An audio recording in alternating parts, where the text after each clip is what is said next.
Hello viewers, আসসালামু আলাইকুম। আরেকটি ভিডিওতে আপনাদের সবাইকে স্বাগত জানাচ্ছি। তো আজকের ভিডিওতে আমি আমার এই দোপাটি গাছটা নিয়ে কিছু কথা বলবো। এই দোপাটি গাছ কিন্তু খুবই কম যত্নের একটা গাছ। এটাকে একবার মাটিতে পুঁতে দিতে পারলে এবং ভালো পরিমাণে ভালোভাবে পানি দিলে গাছটা কিন্তু প্রচুর ফুল দেয়। আর এর প্রমাণ এই যা দেখতে পাচ্ছেন, আমি কিন্তু গাছে ভালোভাবে জলও দিই না, অনেক দেরি হয়ে যায় অন্যান্য শীতের গাছ নিয়ে ব্যস্ত থাকায়। তো এই গাছটা কিন্তু এরপরেও প্রচুর ফুল দিচ্ছে। এটাকে একটু রেগুলার পানি দিলে যতক্ষণ না গাছটি ঝিমোচ্ছে এর আগ পর্যন্ত যদি আপনারা পানি দিতে পারেন তাহলে গাছটা প্রচুর ফুল দেবে আপনাদেরকে। গাছ একবার ঝিমিয়ে পড়লেই গাছটা থেকে ফুলের পরিমাণ কমে যাবে, গাছের শেপটাও নষ্ট হয়ে যাবে। আর এর তেমন কোনো পরিচর্যা নেই।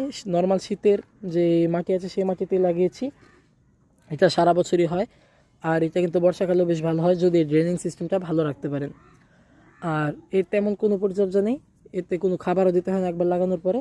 তাও যদি আপনাদের খুব দরকার হয় একটু লিকুইড সার